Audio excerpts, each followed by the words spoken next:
আমি কখনো ভূত বিশ্বাস করতাম না। আমি একজন মুসলিম, আমি জিন বিশ্বাস করি, কিন্তু জিন কখনো কোনো লোকের ঘাড়ে ভর করে না। কিন্তু সেই দিনের পর থেকে আমার ধারণাটা ভুল বলে আমার মনে হয়। ভূত বলে কিছু একটা আছে আমার মনে হয়। আমার একটা কলিগ রহমত আলী একটা নতুন মোটরসাইকেল কিনে আনলো। আমাকে বললেন, চলো বাগেরহাটের মোংলায় আমার ফুপুর বাড়ি আছে, সেখানে দাওয়াত আছে, চলো একসাথে খেয়ে আসি। আমাকে অনেক জোরাজোরি করলো, আমি আর না বলতে পারলাম না। গেলাম ওর ফুপুর বাড়ির দাওয়াত খেতে। ফেরার পথে ওর ফুপুর বাড়ির কিছুটা দূরে একটা বাজার আছে। ও ওখানে মোটরসাইকেল থামিয়ে দিল এবং আমাকে চালাতে বলল। আসার সময় ওর ফুপু বাড়ির জন্য টিফিন ক্যারিয়ারে খাবার দিয়েছিল। ও টিফিনটি ধরে বসে আছে, আমি চালাচ্ছি। চুলকাঠি বাজারের ভেতর দিয়ে একটা শর্টকাটে রাস্তা আছে, চলেন এই রাস্তা দিয়ে যায়। এটা গ্রামের সরু একটা রাস্তা, এটা আমি ভালো করে চিনি, চলেন ভাই, কোনো অসুবিধা হবে না। আমি গাড়ি চালাতে লাগলাম। কিছু দূর যাওয়ার পর দেখি 8-9 বছরের একটা মেয়ে আমার গাড়ির সামনে দৌড়াচ্ছে। আমরা লক্ষ্য করলাম সেই রাস্তায়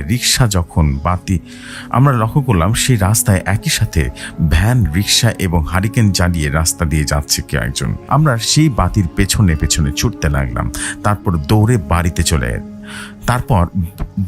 বাড়ি চলে যেতাম। এখন ডিজিটাল যুগে বাচ্চারা মোটরসাইকেলের পেছনে দৌড়াবে, এটাই স্বাভাবিক। আমি বললাম, দোস্ত দেখো, মেয়েটাকে দেখে আমার ছোটবেলার সেই কথা মনে পড়ে গেল। ও আমাকে বলল, হ্যাঁ ঠিক তাই, আমরা ওই ছোটবেলায় একই কাজ করতাম।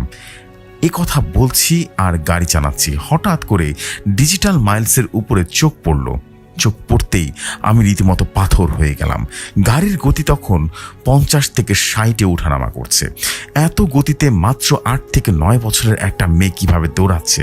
আমার বন্ধুকে দেখে বললাম, এই মেয়েটা এত গতিতে কিভাবে দৌড়াচ্ছে? ও বলল, তাই তো, এ তো অসম্ভব। এরপরে আমরা সামনের দিকে তাকিয়ে দেখি মেয়েটা কোথায় যেন গায়েব হয়ে গেল। মোটরসাইকেল থামিয়ে পকেট থেকে মোবাইল বের করে দেখলাম, তখন রাত প্রায় 1টা বাজে। কিছুতেই নিজের মনকে বিশ্বাস করতে পারছিলাম না যে কি দেখলাম। বাইকে হ্যান্ডেল ঘুরিয়ে হেডলাইটটা জ্বালাতেই এদিকে ওদিকে দেখে কেউ নেই। এক পাশে সুপারি বাগান, রাস্তার আরেক ধারে একটা পুকুর, আর সামনে রাস্তা। এক পলকে মেয়েটা কোথায় চলে গেল কে জানে। মেয়েটার মুখটা আমি ঠিক মতো দেখতে পারিনি, কিন্তু মেয়েটা হলুদ ঘটি হাতা ফ্রক পরা ছিল, খালি পা, চুল সম্ভবত ছেড়ে দেওয়া ছিল। আমার মনকে কোনো রকম ভাবেই বিশ্বাস করাতে পারছিলাম না। যাই হোক, ঘটনা যদি এখানে শেষ হতো তাহলে হয়তোবা যুক্তি দিয়ে ভেবে নিতাম যে এটা আমাদের সামনে কোনোভাবে পড়ে গেছে। যখন বন্ধুর বাড়ি ফিরলাম তখন ঘটল আরেকটা ভয়ঙ্কর ঘটনা, যাকে বলে যুক্তিহীন ঘটনা। ওর ফুপু যে টিফিন বাটিতে করে খাবার দিয়েছিল সেটা আছে ঠিকই, কিন্তু মাটি, লতাপাতা, গোবর আর একটা ফ্রক, যেটি আমরা ওই মেটার পরনে দেখেছি, ঠিক সেইটা আমরা সেই টিফিন ক্যারিয়ারে দেখছি। চাচি আম্মা যখনই বাটিটা খুললো, এই দৃশ্য দেখে আমি মুখের ভাষা হারিয়ে ফেলি। সঙ্গে সঙ্গে আমি জ্ঞান হারিয়ে ফেলি। আমার জ্ঞান ফিরল তখন আমি দেখলাম আমার স্ত্রী আমার পাশে বসা। আমি বললাম, তুমি এখানে কিভাবে এলে? ও আমাকে বলল, আমি গত 4 দিন ধরে এই বাড়িতে কলিকের কথা বলে সে আমাকে নিয়ে এসেছে। আর আরো ভয়ঙ্কর বিষয় হচ্ছে, চাচি আম্মা টিফিনটা খুলেননি, ফ্রিজে ঢুকিয়ে রেখেছিলেন, আমার কলিগকে দিয়েছিলেন। আমি বললাম, তুই কিছু দেখিসনি? ও বলল, মোটরসাইকেলে চালানোর সময় আমি গল্প করতে করতে চালিয়ে এসেছি। এমন কোনো ঘটনা ঘটেনি। ওরা ভেবেছিল আমার শরীর অসুস্থ থাকার কারণে আমি মাথা ঘুরে পড়ে যাই। কয়েকদিন জ্বরে ভুগি ঠিকই, কিন্তু ঘটনাটা কাউকে বিশ্বাস করানো যাচ্ছিল না। এজন্য আমি চেপে যাই, আর কথা বাড়াই না। তারপর থেকে আমি মোটরসাইকেল চালাতে গেলে মনে হয় মেয়েটা আমার পাশে পাশে দৌড়াচ্ছে।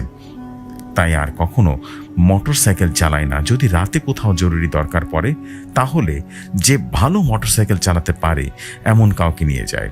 কিন্তু এখনো আমার মনের ভেতরের সেই ভয়টা কাজ করে। এখনো ভাবি সেই হলুদ ফ্রক পরা মেয়েটা কে ছিল, আর সেই টিফিন বাটিতে কিভাবেই বা তার সেই ফ্রকটা চলে এলো। এই পুরো ঘটনাটা আমার কাছে আজও এক ভয়ঙ্কর রহস্যের জন্ম দিয়েছে। এই ছিল ঘটনা। যদি ভালো লাগে তবে অবশ্যই প্লিজ ঘটনাটি শেয়ার করবেন।